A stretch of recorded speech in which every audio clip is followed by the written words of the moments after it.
പ്രിയപ്പെട്ട കുട്ടികളെ, കഴിഞ്ഞ ക്ലാസ്സിൽ നമ്മൾ സാറ്റലൈറ്റിനെ കുറിച്ചും വ്യത്യസ്ത തരം സാറ്റലൈറ്റുകളെ കുറിച്ചും അവയുടെ orbital velocity, time period, height of the satellite തുടങ്ങിയ കാര്യങ്ങൾ കണ്ടുപിടിക്കുന്നതിനെ കുറിച്ചുമാണ് പഠിച്ചത്.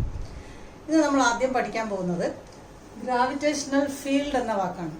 ഗ്രാവിറ്റേഷണൽ ഫീൽഡ് എന്ന് വെച്ചാൽ ഗുരുത്വാകർഷണ മണ്ഡലം.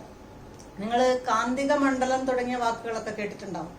കാന്തിക മണ്ഡലം എന്ന് വെച്ചാൽ ഒരു കാന്തത്തിന് ചുറ്റും അതിന്റെ എഫക്റ്റ് അറിയുന്ന സ്ഥലത്തിനെയാണ് കാന്തിക മണ്ഡലം എന്ന് പറയുക. അതായത് ഒരു കാന്തത്തിന് ഒരുപാട് ദൂരെ ഒരു ഇരുമ്പിന്റെ ആണി കൊണ്ടുവച്ചാൽ അതിനെ ആകർഷിക്കാൻ സാധിക്കില്ല. അതിന്റെ ഒരു നിശ്ചിത ഏരിയയിൽ കൊണ്ടുവച്ചാൽ മാത്രമേ അതിനെ ആകർഷിക്കാൻ കാന്തത്തിന് സാധിക്കുകയുള്ളൂ. അതാണ് അതിന്റെ ആ ഏരിയയാണ് കാന്തത്തിന്റെ കാന്തിക മണ്ഡലം എന്ന് നമ്മൾ പറയുന്നത്. അതുപോലെ തന്നെയാണ് ഗുരുത്വാകർഷണ മണ്ഡലം അല്ലെങ്കിൽ gravitational field. It is the space around a body where its presence can be felt. എല്ലാ വസ്തുക്കളും പരസ്പരം ആകർഷിക്കുന്നുണ്ടെന്നാണ് നമ്മൾ ലോ ഓഫ് ഗ്രാവിറ്റേഷനിൽ പഠിച്ചത്. അപ്പോൾ ആകർഷിക്കുന്നുണ്ടെങ്കിലും ആ ആകർഷണ ബലം, ഒരു വസ്തുവിന്റെ ആകർഷണ ബലം അറിയാൻ സാധിക്കുന്ന അതിന്റെ ചുറ്റുമുള്ള ഏരിയയാണ് അല്ലെങ്കിൽ സ്പേസിനെയാണ് എന്ത് പറയുക? ഗ്രാവിറ്റേഷണൽ ഫീൽഡ് എന്ന് പറയും.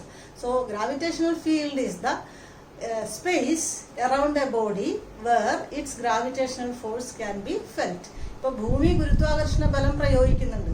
പക്ഷെ ഒരുപാട് ദൂരെ സൗരയൂഥത്തിനും അപ്പുറത്ത് മറ്റൊരു ഗാലക്സിയിലേക്ക് കടന്നു ചെന്നാൽ അവിടെ ഭൂമിയുടെ ഗുരുത്വാകർഷണ ബലം അറിയണമെന്നില്ല.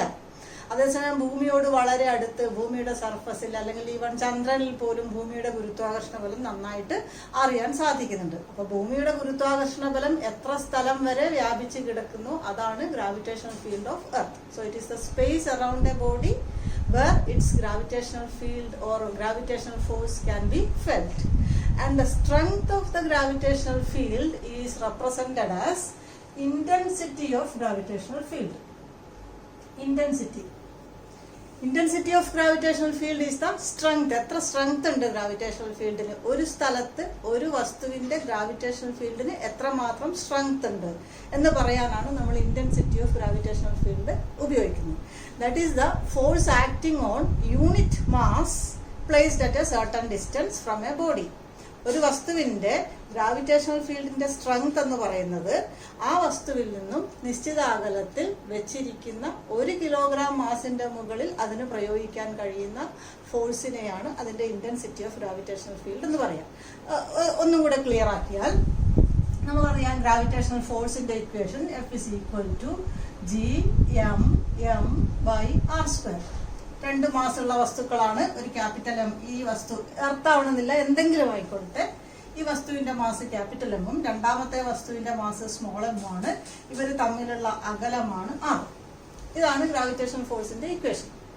ഞാൻ പറഞ്ഞു വന്നത് രണ്ടാമത്തെ മാസിന്റെ വാല്യൂ 1 ആണെന്ന് വിചാരിക്കുക. അതായത് 1 kilogram. Let small m is equal to 1 kilogram. So this equation becomes F is equal to G(m)/r². This is the intensity of gravitational field at a distance r from the mass capital M. Capital എമ്മിൽ നിന്നും r distance അകലെയുള്ള intensity of gravitational field ആണ് Gm/r². അപ്പൊ നിങ്ങൾക്ക് അറിയാൻ പറ്റും, r കൂടുന്നതിനനുസരിച്ച്, അകലം കൂടുന്നതിനനുസരിച്ച് ഗ്രാവിറ്റേഷണൽ ഫീൽഡിന്റെ ഇന്റൻസിറ്റി എന്തായിരിക്കും? കുറഞ്ഞു കുറഞ്ഞു വരും. അകലം കുറയുന്നതിനനുസരിച്ചിട്ട് ഇത് ഇൻവേഴ്സ്ലി ആണ് പ്രൊപ്പോർഷണൽ ആയിട്ട് വരുന്നത്. അകലം കുറയുമ്പോൾ ഇന്റൻസിറ്റി ഓഫ് ഗ്രാവിറ്റേഷണൽ ഫീൽഡ് കൂടി വരും. അതാണ് നേരത്തെ ഞാൻ പറഞ്ഞത്, ഭൂമിയിൽ നിന്ന് ഒരുപാട് അകലെ പോകുമ്പോൾ ഭൂമിയുടെ ഗ്രാവിറ്റേഷണൽ ഫീൽഡിന്റെ ഇന്റൻസിറ്റി വളരെ കുറവായിരിക്കും. അതേസമയം ഭൂമിയോട് അടുത്ത ഒരു പോയിന്റിലാണ് നമ്മൾ നോക്കുന്നതെങ്കിൽ ഇന്റൻസിറ്റി ഓഫ് ഗ്രാവിറ്റേഷണൽ ഫീൽഡ് കൂടുതലായിരിക്കും. So intensity of gravitational field is the force acting on unit mass placed at a certain distance from a body. Okay, ഇത് ക്ലിയർ ആയി കാണുമെന്ന് വിചാരിക്കുന്നു. നെക്സ്റ്റ് നമ്മൾ പഠിക്കാൻ പോകുന്നത് ഗ്രാവിറ്റേഷണൽ പൊട്ടൻഷ്യൽ എനർജി എന്നുള്ള വാക്കാണ്. Gravitational potential energy. Potential energy എന്ന് വെച്ചാൽ ഒരു വസ്തുവിന് അതിന്റെ സ്ഥാനം കൊണ്ട് ലഭിക്കുന്ന എനർജിയാണ് സ്ഥിതികോർജം അല്ലെങ്കിൽ പൊട്ടൻഷ്യൽ എനർജി എന്ന് നിങ്ങൾ വർക്ക് എനർജി ആൻഡ് പവർ എന്നുള്ള ചാപ്റ്ററിൽ പഠിക്കുന്നുണ്ട്. കൂടാതെ ഒരു വസ്തുവിന്റെ മുകളിൽ ചെയ്ത വർക്കാണ് അതിന്റെ പൊട്ടൻഷ്യൽ എനർജി ആയിട്ട് മാറുന്നത് എന്ന് നിങ്ങൾ പഠിക്കുന്നുണ്ട്. Work is equal to potential energy. അതാണ് നമ്മൾ ഇവിടെ ഉപയോഗിക്കാൻ പോകുന്ന ഒരു ഐഡിയ. അപ്പൊ എന്താണ് ഗ്രാവിറ്റേഷണൽ പൊട്ടൻഷ്യൽ എനർജി എന്ന് ചോദിച്ചാൽ അതിന്റെ ഡെഫിനിഷൻ ഇതാണ്: it is A work done to move a body from one point to another point in a gravitational field. ഒരു ഗ്രാവിറ്റേഷണൽ ഫീൽഡിൽ ഒരു സ്ഥലത്ത് നിന്ന് മറ്റൊരു സ്ഥലത്തേക്ക് ഒരു വസ്തുവിനെ നീക്കാൻ ചെയ്യുന്ന വർക്കാണ് അതിന്റെ പൊട്ടൻഷ്യൽ എനർജി എന്ന് പറയുക. So gravitational potential energy is the work done, അങ്ങനെയാണ് അതിന്റെ ഡെഫിനിഷൻ പഠിക്കേണ്ടത്. It is A work done to move a body from one point to another point in a gravitational field. ഇനി പൊട്ടൻഷ്യൽ എനർജിയുടെ equation നമുക്ക് derive ചെയ്യാനുണ്ട്, gravitational potential എനർജിയുടെ equation. അപ്പോൾ നമ്മൾ ചെയ്യാൻ പോകുന്നത്, നമ്മൾ കണക്കാക്കുന്നു ക്യാപിറ്റൽ M മാസ്സുള്ള ഒരു വസ്തു ഉണ്ട്, അതിൽ നിന്നും R ഡിസ്റ്റൻസിൽ സ്മോൾ m എന്നുള്ള മാസ്സുള്ള മറ്റൊരു വസ്തു ഉണ്ട്. ഇവർ തമ്മിലുള്ള gravitational force F is equal to G capital M small m by R square ആണല്ലോ. ഇനി നമ്മൾ ഈ സ്മോൾ m എന്നുള്ള മാസിനെ കുറച്ച് നീക്കുകയാണ്. Work done to move a body from one point to another point. അപ്പൊ നമ്മൾ ഇതിനെ നീക്കുകയാണെന്ന് വിചാരിക്കുക through a small distance dr. ഈ ഡോട്ടഡ് ലൈനിൽ കൂടെ നീക്കുകയാണ്. ഇപ്പൊ അതിന്റെ പുതിയ പൊസിഷൻ ഇതാണ്. സ്മോൾ m നീങ്ങിയിട്ട് dr ഡിസ്റ്റൻസിലേക്ക് മാറി എന്ന് വിചാരിക്കുക. സോ വർക്കിന്റെ ഇക്വേഷൻ നിങ്ങൾ വർക്ക് എനർജി ആൻഡ് പവർ എന്നുള്ള ചാപ്റ്ററിൽ പഠിക്കുന്നുണ്ട്. ഫോഴ്സ് ഇൻറ്റു ഡിസ്പ്ലേസ്മെന്റ് F.S ആണ് വർക്കിന്റെ ഇക്വേഷൻ. അപ്പൊ ഇവിടെ ഫോഴ്സ് നമുക്ക് ഇതാണ്, ഡിസ്പ്ലേസ്മെന്റ് dr ആണ്. അപ്പൊ ഈ ചെറിയ ഡിസ്റ്റൻസ് നീക്കാൻ ഉണ്ടായ work, that is dW, small amount of work done is equal to, ഇവിടുത്തെ ഫോഴ്സിന്റെ വാല്യൂ എഴുതുന്നു Gmm by R square into ഇവിടുത്തെ ഡിസ്പ്ലേസ്മെന്റ് dr. ഓക്കെ, അങ്ങനെയാണെങ്കിൽ if you are displacing it from a distance R1 to R2 in a gravitational field, വലിയൊരു ദൂരമാണ് നീക്കുന്നത്, R1 മുതൽ R2 വരെയാണ്, ഇതുപോലെ ചെറിയ ഡിസ്റ്റൻസ് അല്ല എങ്കിൽ, if we have to find the total work done W, we have to integrate dW. dWനെ നമ്മൾ ഇന്റഗ്രേറ്റ് ചെയ്യുമ്പോഴാണ് നമുക്ക് ടോട്ടൽ വർക്ക് കിട്ടുന്നത്. ഒരു ചെറിയ എമൗണ്ട് ഒരു കാര്യം കിട്ടിയാൽ അതിന്റെ ടോട്ടൽ വാല്യൂ കിട്ടാൻ നമ്മൾ ചെയ്യുന്ന പ്രോസസ്സിനാണ് ഇന്റഗ്രേഷൻ എന്ന് പറയുന്നത്. നമ്മൾ എവിടുന്ന് എവിടം വരെയാണ് ഇന്റഗ്രേറ്റ് ചെയ്യുന്നത്? R1 മുതൽ R2 വരെയാണ് വസ്തുവിനെ നീക്കുന്നത്. അപ്പൊ R1 to R2 ഇതിന്റെ ലിമിറ്റുകൾ എന്ന് പറയും. Integral R1 to R2 dW. That is dW എന്ന് പറഞ്ഞാൽ ഇവിടെ ചെയ്തു വെച്ചിട്ടുണ്ട്. That is limit R1 to R2 Gmm by R square, sorry R square ഉണ്ടായിരുന്നു, R square dr. ഈ ഇന്റഗ്രേറ്റ് ചെയ്യുമ്പോൾ D എന്നുള്ള ടേം വെച്ചിട്ടുള്ളതിനാണ് ഇന്റഗ്രേഷൻ ബാധകമായിട്ട് വരിക. അതായത് dr എന്നുള്ള ടേമിന് ബന്ധപ്പെട്ട R-നാണ് ഇന്റഗ്രേഷൻ വരിക. ബാക്കിയൊക്കെ നമുക്ക് പുറത്തേക്ക് എടുക്കാം.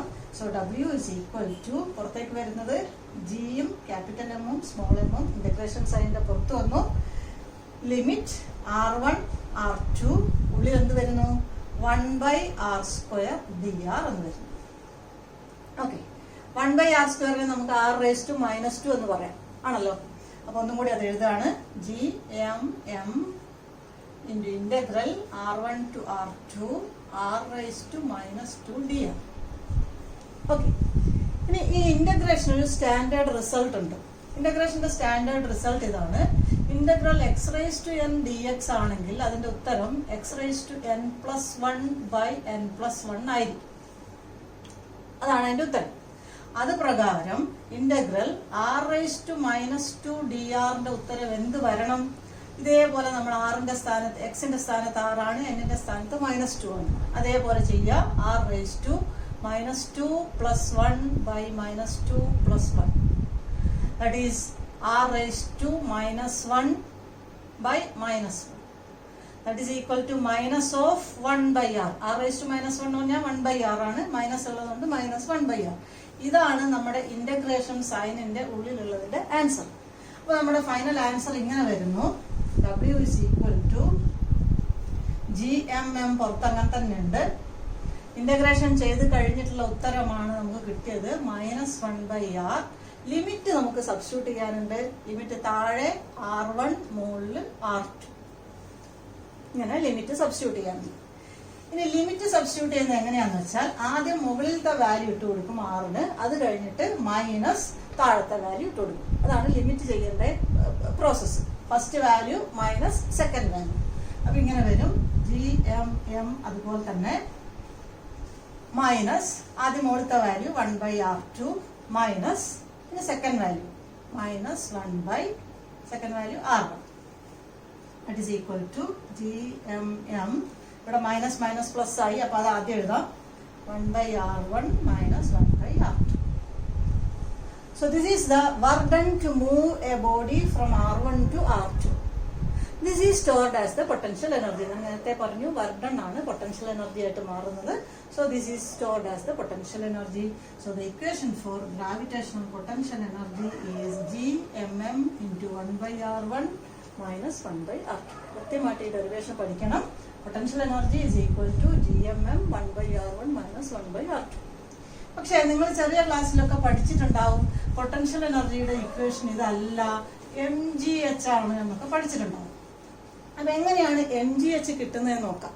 അതായത് potential energy near the surface of earth ഒരു 10 മീറ്റർ അല്ലെങ്കിൽ 1 കിലോമീറ്റർ അങ്ങനെ വളരെ ചെറിയ ഹൈറ്റിലേക്ക് ഉയർത്തുമ്പോൾ കിട്ടുന്ന പൊട്ടൻഷ്യൽ എനർജിയാണ് potential energy near the surface of earth. സർഫസിൽ നിന്നും ഇപ്പൊ ഭൂമിയുടെ മാസ് m, ഭൂമിയുടെ റേഡിയസ് r, ഇതിൽ നിന്ന് h ഹൈറ്റിലേക്കാണ് നമ്മൾ ഒരു വസ്തുവിനെ ഉയർത്തുന്നത്. ഓക്കെ, ഉയർത്തുന്ന വസ്തുവിന്റെ മാസ് സ്മോൾ. ഭൂമിയുടെ സർഫസിൽ നിന്ന് h ഹൈറ്റിലേക്കാണ് ഉയർത്തുന്നത്. അപ്പൊ നമ്മളുടെ ലിമിറ്റുകൾ എന്തായിരിക്കും? r1ഉം r2 എന്തായിരിക്കും? എവിടെ നിന്ന് എവിടത്തേക്കാണ് ഉയർത്തുന്നത് നോക്കിയേ. ഇത് സർഫസ്, സർഫസിൽ നിന്നും h ഹൈറ്റിലേക്ക് ഉയർത്തുന്നു. അപ്പൊ r1 എന്ന് പറഞ്ഞാൽ ഭൂമിയുടെ സെന്ററിൽ നിന്നും സർഫസ് വരെയുള്ള ഡിസ്റ്റൻസ് ആണ് r1, that is capital R. r2 എന്ന് പറഞ്ഞാൽ ഇവിടത്തേക്കുള്ള ഡിസ്റ്റൻസ്. അപ്പൊ r2 is equal to r plus h. ഇവിടുന്ന് ഇവിടേക്കാണ് ഉയർത്തുന്നത്. അപ്പൊ ഇത് this is r1, this is r2. അത് നമ്മൾ ഇതിൽ സബ്സ്റ്റിറ്റ്യൂട്ട് ചെയ്ത് കൊടുക്കുക. Potential energy is equal to gmm 1 by r1 പകരം capital R minus 1 by r2 പകരം r plus h. That is equal to gmm, simplify ചെയ്യാണ്, r plus h minus r by r into r plus h. മുകളിൽ നോക്കി ആറും ആറും cut ചെയ്യും, ബാക്കി h മാത്രം ഉണ്ടാവും. താഴെ നമുക്ക് r into r plus h എന്നുള്ള ഒരു ടേമാണ് താഴെയുള്ളത്. If h is very small compared to r, അതായത് ഞാൻ പറഞ്ഞു വളരെ താഴ്ന്ന ഹൈറ്റിലുള്ള കാര്യമാണ് കാണുന്നതെങ്കിൽ h can be neglected with respect to r. അപ്പൊ താഴത്തെ h നെഗ്ലക്ട് ചെയ്യാണ്. അപ്പൊ ബാക്കിയുള്ളത് gmm, മുകളിൽ ആറും ആറും പോയിട്ട് മുകളിൽ h ഉണ്ട്, മുകളിലത്തെ h നെഗ്ലക്ട് ചെയ്യാൻ പറ്റില്ല, നമുക്ക് ആവശ്യമുണ്ട്. h ഡിവൈഡ് ബൈ താഴത്തെ h പോയിട്ട് ബാക്കി r into r, r square. ഇതെന്താണ് നോക്കിയേ, gm by r സ്ക്വയർ. നമ്മുടെ സ്മോൾ g ആണ് അല്ലെ, ആക്സിലറേഷൻ ഡ്യൂ ടു ഗ്രാവിറ്റി ആണിത്. ദാറ്റ് ഈസ് ഈക്വൽ ടു മുകളിലത്തെ m അവിടെയുണ്ട്, ഇത് g ആയിട്ട് മാറി h. Potential energy is equal to mgh. ഇങ്ങനെയാണ് യഥാർത്ഥത്തിലെ പൊട്ടൻഷ്യൽ എനർജിയുടെ, gravitational potential energy near the surface of എർത്തിന്റെ ഇക്വേഷൻ ഡിറൈവ് ചെയ്യുന്നത്. P is equal to mgh. അപ്പം ഫസ്റ്റ് ലിമിറ്റ് ആറും second limit r plus h എന്നും നമ്മുടെ ആ ഇക്വേഷനിൽ സബ്സ്റ്റിറ്റ്യൂട്ട് ചെയ്ത് കൊടുക്കുകയാണ് ചെയ്യുന്നത്. ഓക്കെ, ഇനി നമുക്ക് നെക്സ്റ്റ് ഒരു കാര്യം പഠിക്കാനുള്ളത് ഗ്രാവിറ്റേഷണൽ പൊട്ടൻഷ്യൽ. എനർജി ഇല്ല, ഗ്രാവിറ്റേഷണൽ പൊട്ടൻഷ്യൽ, അതിൻ്റെ ഒരു അക്ഷരം വേറെയാണ് V. Gravitational potential is the work done to move unit mass from infinity to a point. That is the definition. It is the potential energy, or it is the work done to move unit mass from infinity to a point. നോക്കൂ, potential എനർജിയുടെ equation അല്ലെങ്കിൽ work ഡണിന്റെ equation എന്തായിരുന്നു? gmm into 1 by r1 minus 1 by r2. ഇതായിരുന്നു work ഡണിന്റെ equation അല്ലെങ്കിൽ potential എനർജിയുടെ equation. ഇവിടെ പറഞ്ഞത് ഗ്രാവിറ്റേഷണൽ പൊട്ടൻഷ്യൽ V എന്ന് പറഞ്ഞാൽ it's a work done to move unit mass. Move ചെയ്യുന്ന മാസ് സ്മോൾ m ആയിരുന്നു, ഇവിടെ സ്മോൾ m യൂണിറ്റ് ആയി മാറി, അതായത് 1 കിലോഗ്രാം ആയി മാറി. യൂണിറ്റ് മാസിനെ എവിടുന്ന് എങ്ങോട്ടാണ് നീക്കുന്നത്? ഫ്രം ഇൻഫിനിറ്റി, അതായത് ആദ്യത്തെ limit, first limit infinity, to a point, ഏതെങ്കിലും ഒരു പോയിന്റ്. r2 എന്ന് പറഞ്ഞാൽ ഏതെങ്കിലും ഒരു ഡിസ്റ്റൻസ്.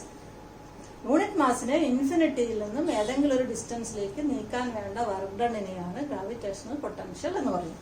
അപ്പൊ ഇതിൽ ഞാൻ ഗ്രാവിറ്റേഷണൽ പൊട്ടൻഷ്യൽ ആക്കി മാറ്റിയാണ്. V is equal to gm, small m എന്തായി?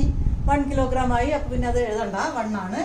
Into 1/r1 infinity minus 1/r2 is r. Any distance ആയതുകൊണ്ടാണ് 1ഉം 2നും പ്രസക്തി ഇല്ല, അതുകൊണ്ട് r എന്ന് മാത്രമാണ് എഴുതിയത്. So that is equal to gm 1/∞ എന്താണ്? 0 അല്ലെ, 0 മൈനസ് 1/r. അപ്പൊ മൈനസ് ഉണ്ടാവും, minus 1/r. So this is the equation for gravitational potential. It is the work done to move unit mass from infinity to a okay.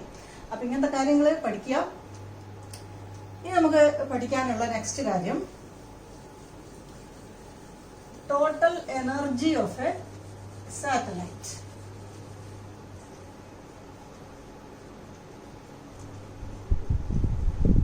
Total energy of a satellite. സാറ്റലൈറ്റിന്റെ കാര്യങ്ങൾ നമ്മൾ കഴിഞ്ഞ ദിവസം പറഞ്ഞപ്പോൾ അതിന്റെ എനർജിയെ കുറിച്ചൊന്നും പറഞ്ഞില്ല. കഴിഞ്ഞ ക്ലാസ്സിൽ എനർജിയെ കുറിച്ച് പറയാത്തതിന്റെ കാരണം നമുക്ക് ഗ്രാവിറ്റേഷണൽ പൊട്ടൻഷ്യൽ എനർജിയുടെ ഇക്വേഷൻ ഡിറൈവ് ചെയ്താൽ മാത്രമേ എനർജിയെ കുറിച്ച് പറയാൻ പറ്റുള്ളൂ. അപ്പൊ സാറ്റലൈറ്റ് ഉയരത്തിൽ ഭൂമിയെ ചുറ്റിക്കൊണ്ടിരിക്കുമ്പോൾ അതിന് എന്തൊക്കെ തരം എനർജി ഉണ്ടാവും എന്നൊന്ന് ആലോചിച്ച് നോക്കാം. സാറ്റലൈറ്റ് മൂവ് ചെയ്തുകൊണ്ടിരിക്കുകയാണ്. മൂവ് ചെയ്യുന്ന വസ്തുവിനുള്ള എനർജിയാണ് കൈനറ്റിക് എനർജി അല്ലെ. അത് മൂവ് ചെയ്തുകൊണ്ടിരിക്കുന്നതുകൊണ്ട് അതിന് കൈനറ്റിക് എനർജി ഉണ്ടാവും. സാറ്റലൈറ്റ് ഭൂമിയിൽ നിന്നും ഉയരത്തിലാണുള്ളത്. ഉയരത്തിലുള്ളത് കൊണ്ട് അതിന് എന്ത് എനർജി ഉണ്ടാവും?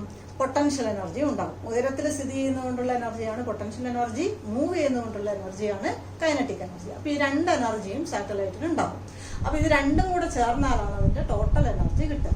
അപ്പം total energy that is TE is equal to KE plus P, kinetic energy plus potential energy ആണ് അതിന്റെ ടോട്ടൽ എനർജി. അപ്പൊ KE എത്രയാണെന്ന് നോക്കാം. കൈനറ്റിക് എനർജി എന്ന് പറഞ്ഞാൽ എപ്പോഴും നമുക്കറിയാം അതിന്റെ ഇക്വേഷൻ ½mv² ആണ് അതിന്റെ എനർജി, ½ mv². ഈ V എന്താണ്? അതിന്റെ ഓർബിറ്റൽ വെലോസിറ്റി ആണ്. സാറ്റലൈറ്റ് മൂവ് ചെയ്യുന്ന വെലോസിറ്റിയാണ് ഓർബിറ്റൽ വെലോസിറ്റി. അപ്പം VO² ആണ്. ഓർബിറ്റൽ വെലോസിറ്റിയുടെ ഇക്വേഷൻ നമ്മൾ പഠിച്ചത് ഓർമ്മയുണ്ടാവും. VO is equal to √gm/r അല്ലെങ്കിൽ ക്യാപിറ്റൽ R+h ഓർമ്മയുണ്ടല്ലോ. അപ്പം അത് ഞാൻ ഇവിടെ ഇടാൻ പോവാണ്. ½ m, where m is the mass of satellite, VO² ആണ്. അപ്പൊ √gm/r+h സ്ക്വയർ. സ്ക്വയർ ചെയ്യുമ്പോൾ ഈ റൂട്ട് അങ്ങ് പോകും അല്ലെ. ഇപ്പൊ ബാക്കി മാത്രം റൂട്ട് ഇല്ലാതെ എഴുതാണ്. Half capital G capital M, പിന്നെ ഇവിടുത്തെ ഒരു M ഉണ്ട്, /r+h സ്ക്വയർ ചെയ്തുകൊണ്ട് റൂട്ട് പോകും. So this is the kinetic energy, equation 1. അതവിടെ നിൽക്കട്ടെ. ഇനി നമുക്ക് പൊട്ടൻഷ്യൽ എനർജി കണ്ടുപിടിക്കണം. എന്നിട്ട് രണ്ടും കൂടെ കൂട്ടണം. ആ പൊട്ടൻഷ്യൽ എനർജിയുടെ ഇക്വേഷൻ എഴുതാൻ പോവാണ്. P is equal to gmm 1/r1 minus 1/r2. ഇതാണ് പൊട്ടൻഷ്യൽ എനർജിയുടെ ഇക്വേഷൻ നമ്മളിപ്പോൾ ഡിറൈവ് ചെയ്തു. ഇനി R1ഉം R2 എന്താണെന്ന് നമ്മൾ സ്പെസിഫൈ ചെയ്യണം. നേരത്തെ പറഞ്ഞു പൊട്ടൻഷ്യൽ എന്ന് പറഞ്ഞാൽ ഇൻഫിനിറ്റിയിൽ നിന്ന് ഒരു വസ്തുവിനെ അവിടേക്ക് നീക്കാൻ വേണ്ട വർക്ക് ഡണ്ണിയാണ് അതിന്റെ പൊട്ടൻഷ്യൽ എന്ന് പറയും. അപ്പൊ നമ്മൾ ഇവിടെ ഇമാജിൻ ചെയ്യുന്നത് സാറ്റലൈറ്റിനെ ഇൻഫിനിറ്റിയിൽ നിന്നും ആ പൊസിഷനിലേക്ക് കൊണ്ടുവരുന്നു. That is R1 is equal to infinity and R2 is equal to ഇപ്പൊ സാറ്റലൈറ്റിന്റെ position that is R+h satellite ഉള്ളത്, h ഹൈറ്റിലാണ് സാറ്റലൈറ്റ് ഉള്ളത്. Capital R is the radius of Earth. അപ്പൊ അതിട്ട് കൊടുക്കാണ് പൊട്ടൻഷ്യൽ എനർജിക്ക്. That is gmm 1/∞ minus 1/r+h. That is equal to 1/∞ 0 ആയി. അപ്പൊ ഇവിടെ ഒരു മൈനസ് വരും, minus gmm/r+h. So this is the potential energy of the satellite. Okay. അങ്ങനെയാണെങ്കിൽ ടോട്ടൽ എനർജി കണ്ടുപിടിക്കാം. Total energy is equal to KE plus P ആണ്. That is KE. ഇവിടെ KE ½ gmm/r+h plus എല്ലാം ഇവിടെ മൈനസ് ആണുള്ളത്, മൈനസ് gmm/r+h P. ഓക്കെ. അപ്പോൾ ഇത് ചെയ്ത് നോക്കുമ്പോൾ gmm/r+h കോമൺ ഫാക്ടർ ആണ്. gmm/r+h കോമൺ ഫാക്ടർ ആയിട്ട് എടുത്തു. എന്നിട്ട് 1/2 ഇവിടുത്തെ ഒന്ന്, ഇവിടെ ബാക്കി 1/2 ആണ്. അപ്പുറത്ത് gmm/r+h എടുത്തപ്പോൾ ബാക്കി 1 തന്നെയാണ് അവിടെ ഉള്ളത്. So that is equal to minus ½ gmm/r+h. So this is the equation for total energy of a satellite. Total energy that is the negative of kinetic energy അല്ലെ. കെയുടെ ടേം ഇതായിരുന്നു, half G M M by R plus H ആയിരുന്നു. Total energy minus half G M M by R plus H. Half ഇല്ലാതെ എടുക്കുകയാണെങ്കിൽ G M M by R plus H ആണ് potential എനർജിയുടെ equation.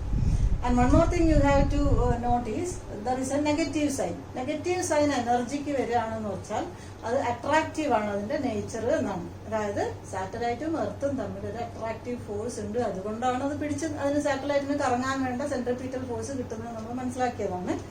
Energy negative ആണെങ്കിൽ attractive force ആണ്, positive ആണെങ്കിൽ repulsive force ആണ് എന്നാണ് നമ്മൾ കണക്കാക്കുന്നത്. അതിനെപ്പറ്റി നമുക്ക് പിന്നീട് മനസ്സിലാവും.